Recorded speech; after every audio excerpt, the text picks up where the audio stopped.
Hello, life ബീറ്റ്സിലേക്ക് സ്വാഗതം. ആരാണ് സംസാരിക്കുന്നത്? ഡോക്ടർ ചോദിച്ചോളൂ. ദിലീപ് ചോദിച്ചോളൂ. ഡോക്ടർ, ഞാനൊരു വിഷയം അറിയാൻ വേണ്ടിട്ട് വിളിച്ചതാണേ. അത് എനിക്ക് ഈ ഡെന്റസിന്റെ അസ്ത്രകർമ്മം പൂർണ്ണമായിട്ട് മാറിയിട്ടില്ല. അതെ. അതായത് എന്റെ വിവാഹം കഴിഞ്ഞാണ്, 4 വർഷമായി. ഞങ്ങൾക്കൊരു കുട്ടിയുണ്ട്. അതെ. അപ്പൊ ലൈംഗികമായിട്ട് ബന്ധപ്പെടുന്നതിനകത്ത് യാതൊരു താല്പര്യക്കുറവോ ഉത്സാഹക്കുറവോ ഒന്നും തോന്നിയിട്ടില്ല. അതെ. പക്ഷെ എന്റെ ഒരു പ്രശ്നം എന്ന് വെച്ച് കഴിഞ്ഞാൽ, ലൈംഗികമായിട്ട് ബന്ധപ്പെട്ട് കഴിയുമ്പോഴത്തേന് എന്റെ ലിംഗത്തിന്റെ അന്തരകർമ്മം വെടിച്ചു കണക്ക് വര പോലെ വീടുകയാണ്, പൊട്ടുന്നുണ്ട്. അപ്പൊ അതിനുശേഷം പിന്നെ എനിക്ക് ഭയങ്കരമായിട്ട് വേദന. ഇതിന്റെ പ്രശ്നം അഗ്രചർമ്മം പുറകോട്ട് പോകാതെ മൂടിയിരിക്കുന്നത് കൊണ്ട് ഓരോ തവണ അഗ്രചർമ്മം അപ്പുറകിലോട്ട് മാറുന്നുണ്ട്. പക്ഷെ ബന്ധപ്പെട്ട് കഴിയുമ്പോഴത്തേന് ഈ മാറി നിൽക്കുന്ന അഗ്രചർമ്മത്തിനകത്ത് ചെറിയതായിട്ട് വെടിച്ചു കണക്ക് ചെറുതായിട്ട് പൊട്ടൽ വീഴും. അതെ, അത് നമ്മള് രണ്ട് കാര്യങ്ങളാണ്. ഒന്ന്, നമ്മൾ ഡയബറ്റീസ് ഉണ്ടാകുന്ന നോക്കിക്കോണേ. ഒരു ഇൻഫെക്ഷൻ വരാനായിട്ട് ഡയബറ്റീസ് ഉണ്ടാകുന്ന നോക്കിക്കോളാം. രണ്ട് പേർക്ക് ഇൻഫെക്ഷൻ ബാധിച്ചിട്ടുണ്ട്. നമ്മളെ അണുബാധ പോലുള്ള ഇൻഫെക്ഷൻസ് ഉണ്ടെങ്കിൽ ഇതുപോലെ പൊട്ടല് വന്നിട്ട് നീറ്റലും ഒക്കെ വരും. 3 തുടർച്ചയായിട്ട് ഇങ്ങനെ വന്നുകൊണ്ടിരിക്കുകയാണെങ്കിൽ അഗ്രചർമ്മം മുറിച്ചു കളയാന്നുള്ളതാണ് അതിന്റെ ചികിത്സ. അഗ്രചർമ്മം മാറ്റുക, അതാണ്. ഇല്ലെങ്കിൽ അത് വീണ്ടും വീണ്ടും ഇത് റിപ്പീറ്റഡ് ആയിട്ട് വന്നുകൊണ്ടേയിരിക്കും. സർക്കംസിഷൻ ചെയ്യാം. ലൂബ്രിക്കേഷൻ ഇല്ല, അതാണ് ഞാൻ തുടക്കത്തിൽ പറഞ്ഞത്. ലൂബ്രിക്കേഷന്റെ കുറവ് കൊണ്ടിട്ട് ഞങ്ങളും അതിനോടനുബന്ധിച്ച് ഇൻഫെക്ഷൻസ് വരും. പിന്നെ പൊട്ടൽ വന്നാലേ അപ്പം ആദ്യം ശ്രദ്ധിക്കേണ്ടത് ആഡിക്വറ്റ് ലൂബ്രിക്കേഷൻ, അതായത് നല്ലപോലെ ലൂബ്രിക്കേഷൻ ബന്ധപ്പെടുന്ന സമയത്ത് ഉണ്ടോ എന്ന് നോക്കുക. ഇല്ലെങ്കിൽ നമുക്ക് ലൂബ്രിക്കേറ്റിംഗ് ജെല്ലീസ് ഉണ്ട്, അത് ഉപയോഗിക്കാം. 2 ഡയബറ്റീസ് വല്ലതും ഉണ്ടാകുന്ന നോക്കുക. 3 ഇൻഫെക്ഷൻ ട്രീറ്റ് ചെയ്യുക. 2 കൂട്ടർക്ക് ഇൻഫെക്ഷൻ ഉണ്ടെങ്കിൽ ഇതുപോലെ വരും. രണ്ടുപേരുടെയും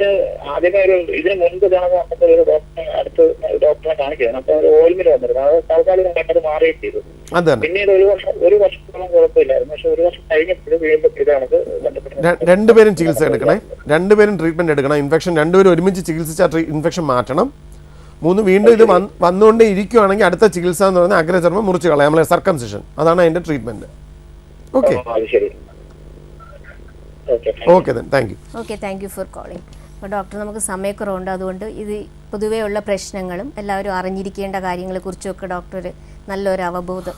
ആദ്യം അറിഞ്ഞിരിക്കേണ്ട കാര്യം ഞാൻ പറഞ്ഞ പോലെ നമുക്കുള്ള ലൈംഗിക ഒരു വിജ്ഞാനം, ലൈംഗികമായിട്ടുള്ള അവബോധം, അത് കുട്ടികളുടെ ആ ലെവലിൽ തന്നെ ഒരു 10-12 വയസ്സ് കഴിയുമ്പോൾ തന്നെ അത് ഉണ്ടാക്കിയെടുക്കുക. അത് അച്ഛനമ്മമാരും സ്കൂളിലെ ടീച്ചേഴ്സും ശ്രദ്ധിക്കേണ്ട ഒരു കാര്യമാണ്. അവനൊരു ബേസിക് കാര്യം ലൈംഗികമായിട്ടുള്ള ഒരു വിജ്ഞാനം കൊടുക്കാനായിട്ട് നമ്മൾ നിർബന്ധമായിട്ടും ചെയ്യുക, സ്കൂൾ ലെവലിൽ നിന്ന് തന്നെ ചെയ്യുക. 2, അങ്ങനെ പറ്റാത്ത സമയത്ത് അല്ലെങ്കിൽ കല്യാണം കഴിഞ്ഞ സമയത്ത് ഒരു പ്രീ മാരിറ്റൽ കൗൺസിലിംഗ് നിർബന്ധമായിട്ടും കൊടുക്കുക. അതിപ്പോൾ ഡോക്ടേഴ്സിൻ്റെ അടുത്ത് കൊണ്ടുപോയി കൊടുക്കുക. ഒരു പ്രീ മാരിറ്റൽ കൗൺസിലിംഗ് നിർബന്ധമായിട്ടും കൊടുത്തിട്ടേ അവരൊരു മാരേജിലോട്ട് തള്ളിവിടാവും. എന്താണ് കാര്യങ്ങളെന്ന് അറിഞ്ഞിരിക്കാനുള്ള ഒരു അവസ്ഥ ഇത് കൊടുക്കുക.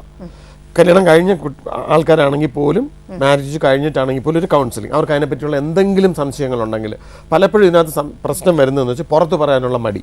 അതുകൊണ്ട് എന്ത് പറ്റുമെന്ന് വെച്ച് കഴിഞ്ഞാൽ, ഈ പത്രത്തിൽ കാണുന്ന പരസ്യങ്ങൾ, ആ പരസ്യത്തിന് പുറകെ പോയി ആവശ്യമില്ലാത്ത മരുന്നുകൾ വാങ്ങിച്ച് കഴിക്കുക, അത് മറ്റ് പ്രശ്നങ്ങളിലേക്ക് നയിക്കുക.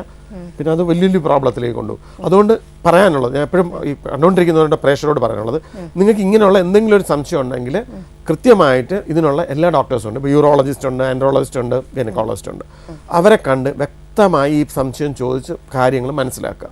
ഈ പറയാനൊരു മടി വിചാരിക്കാതിരിക്കുക. ഈ മടി മാറണമെങ്കിൽ ഇത് നമുക്ക് ഏതൊരു അവയവം പോലെയാണ്, നമ്മുടെ ശരീരത്തിലെ ഏത് അവയവം പോലെയാണ് ഈ അവയവം, അതിന് വലിയ പ്രത്യേകതകൾ, സ്പെഷ്യാലിറ്റി ഒന്നും ഇല്ല എന്നുള്ള കാര്യം ആദ്യം മനസ്സിലാക്കുക.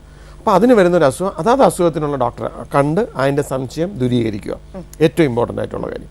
രണ്ടാമത് എനിക്ക് പറയാനുള്ളത്, ഏറ്റവും കൂടുതൽ ശ്രദ്ധിക്കേണ്ടത് നമ്മൾ ഫിസിക്കൽ എക്സസൈസ് നിർബന്ധമായിട്ടും ചെയ്തിരിക്കുക. ആൺകുട്ടികൾ ഒബിസിറ്റി, നമ്മൾ അധികം വണ്ണം വെക്കാതെ വരരുത്. ഫിസിക്കൽ ഇനാക്ടിവിറ്റി ചെയ്യാതെ നമ്മൾ ഫിസിക്കൽ എക്സസൈസ് മസ്റ്റാണ്.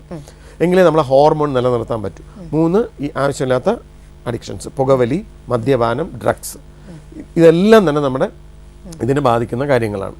ഇതെല്ലാം മാറ്റിവെക്കുക. പിന്നെ ഈ പരസ്യത്തിൽ കാണുന്ന ഉൽപ്പന്നങ്ങൾ മേടിച്ച് കഴിക്കാതിരിക്കുക. ഇതിനകത്ത് ഞാൻ ഇപ്പോൾ അടുത്ത കാലത്ത് കണ്ട റിപ്പോർട്ട് എന്ന് പറഞ്ഞാൽ, പല സ്ഥലത്തും, നമ്മൾ ഈ കേരളത്തിലാണ് ഏറ്റവും കൂടുതൽ ആൾക്കാർ ലൈംഗികമായിട്ടുള്ള കാര്യങ്ങൾ, മരുന്നാവട്ടെ അതിനുള്ള ഉപകരണങ്ങളാവട്ടെ ഏറ്റവും കൂടുതൽ ഉപയോഗിക്കുന്നത് കൺസ്യൂം ചെയ്യുന്ന മലയാളികളാണെന്നാണ്. അപ്പോൾ നമുക്കൊന്ന് മലയാളികൾക്ക് ഇത്രയും വലിയ ലൈംഗിക പ്രശ്നം ഉണ്ടോ എന്ന് തോന്നുന്നു. അപ്പോൾ അത്രയും വലിയൊരു പ്രശ്നം മലയാളികൾക്കൊന്നുമില്ല. ഇതെല്ലാം കുറേ ഈ പറഞ്ഞ പോലെ മാനസികമായിട്ടുള്ള ചില പ്രശ്നങ്ങളേ ഉള്ളൂ. അപ്പം അങ്ങനെയുള്ള സംശയങ്ങളുണ്ടെങ്കിൽ യഥാവിധി ഡോക്ടറെ കണ്ട് അതിനുള്ള പ്രതിവിധി തേടുക. ഈ കാര്യങ്ങളാണ് നമ്മൾ അറിഞ്ഞിരിക്കേണ്ട കാര്യങ്ങൾ. പിന്നെ ഇതിനോടനുബന്ധിച്ചുള്ള അസുഖങ്ങൾ, ഈ അസുഖങ്ങൾ ഇപ്പോൾ ഡയബറ്റീസ്, കൃത്യമായിട്ട് ഡയബറ്റീസ് കൺട്രോൾ ചെയ്യുക, കൊളസ്ട്രോൾ ലെവൽ കൃത്യമായിട്ട് നിലനിർത്തുക, BP ഉണ്ടെങ്കിൽ അത് കൃത്യമായിട്ട് മരുന്ന് കഴിച്ച് BP കൺട്രോൾ ചെയ്യുക, ഈ കാര്യങ്ങൾ, ഇതിനോടനുബന്ധിച്ചുള്ള എല്ലാ അസുഖങ്ങളും അത് നമ്മൾ കൃത്യമായിട്ട് അതിൻ്റെ ചികിത്സ എടുത്ത് കൊണ്ടുപോയി കഴിഞ്ഞാൽ സാധാരണ രീതിയിൽ ഈ ഇറക്ഷനൊന്നും നമുക്ക് നോർമലി ഈ ലൈംഗികമായിട്ടുള്ള പ്രശ്നങ്ങൾ ഒഴിവാക്കാൻ പറ്റുന്നതാണ്. മാത്രമല്ല ഇതിനുള്ള എല്ലാം ചികിത്സയുണ്ട്. ഇപ്പം നമുക്ക് ഈ ഇറക്ഷൻ പ്രശ്നത്തിന് ഇപ്പം ലേറ്റസ്റ്റ് ആയിട്ടുള്ള മരുന്നുകളുണ്ട്. ഇറക്ഷൻ കൂട്ടിയെടുക്കുന്നതിനുള്ള നമ്മളിപ്പോൾ പലപ്പോഴും കേൾക്കുന്നുണ്ട് വയാഗ്ര പോലുള്ള മരുന്നുകൾ, അതിൻ്റെ ലേറ്റസ്റ്റ് ആയിട്ടുള്ള മരുന്നുകളുണ്ട്. ഇപ്പം നമുക്ക് മരുന്ന് കൊണ്ട് തന്നെ ഇതെല്ലാം കറക്റ്റ് ചെയ്യാൻ പറ്റും. അല്ലെങ്കിൽ അതിൻ്റെ അടുത്ത സ്റ്റേജിൽ ഇപ്പം അതുകൊണ്ട് പറ്റാത്തവർക്ക് വാക്യൂം പമ്പ് എന്ന് പറഞ്ഞിട്ടുള്ള ഓരോ ഉപകരണങ്ങളുണ്ട് ഉദാഹരണം ഉണ്ടാക്കിയെടുക്കുന്നതിന്. അതിൻ്റെ അടുത്ത് അഡ്വാൻസ്ഡ് ആയിട്ടുണ്ട് നമ്മളിപ്പം.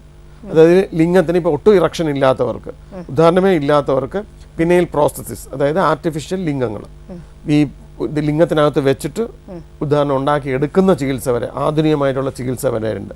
ഞാൻ അതിനെപ്പറ്റി ഡീറ്റെയിൽഡ് സംസാരിക്കാത്തതിൻ്റെ കാര്യം ഇതൊന്നും നമ്മൾ പൊതുവായിട്ട് അറിഞ്ഞിരിക്കുക, ഇങ്ങനെ ചികിത്സകളുണ്ട്. ഡീറ്റെയിൽഡ് ആയിട്ട് നിങ്ങൾ കാണുന്ന ഡോക്ടറെ കണ്ടു കഴിഞ്ഞാൽ ഏത് തരത്തിലുള്ള ചികിത്സ വേണം എന്നുള്ള ഡോക്ടർ പറഞ്ഞു തരും. ആദ്യം മരുന്ന് കൊണ്ടുള്ള ചികിത്സ നോക്കിയിട്ട് അതിൽ പറ്റിയില്ല എന്നുണ്ടെങ്കിൽ അടുത്ത സ്റ്റേജാണ് ഞാൻ നേരത്തെ പറഞ്ഞ പോലത്തെ ഇതിനുള്ള ഉപകരണങ്ങൾ. അതിലും പറ്റിയില്ലെങ്കിലാണ് നമ്മൾ ഈ പിനെയിൽ പ്രോസ്റ്റസിസ്, അതായത് കൃത്രിമമായിട്ടുള്ള ലൈംഗിക അവയവങ്ങൾ ലിംഗത്തിനകത്ത് ഇടുന്ന അവയവങ്ങളുണ്ട്, പിനെയിൽ പ്രോസസ് എന്ന് പറയുന്നത്. അതിപ്പോൾ അവൈലബിൾ ആണ്. അതിൻ്റെ ലേറ്റസ്റ്റ് സംഭവങ്ങൾ വരെ ഇപ്പം നമുക്ക് വിപണിയിൽ ലഭ്യമാണ്. അത് വെച്ചിട്ട് ഈ പറഞ്ഞ എല്ലാ കാര്യങ്ങളും മാറ്റിയെടുക്കാൻ പറ്റും. അതുകൊണ്ട് ദയവ് ചെയ്ത് ഈ പരസ്യങ്ങളിൽ കാണുന്ന മാസികകളിലും പത്രത്തിലും കാണുന്ന കട്ടിങ്സുകൾ എടുത്തുകൊണ്ട് അതിൻ്റെ പുറകെ പോവാതിരിക്കുക. ഇങ്ങനെയുള്ള പ്രശ്നങ്ങൾ, സംശയങ്ങൾ ഉണ്ടെങ്കിൽ ഡോക്ടറെ കണ്ട് കൃത്യമായ സംശയം നിവൃത്തി വരുത്തുക. അപ്പോൾ ഇത്രയും കാര്യങ്ങൾ ഡോക്ടർ എല്ലാവർക്കും മനസ്സിലാക്കി തന്നതിന് ഡോക്ടറിന് നന്ദി.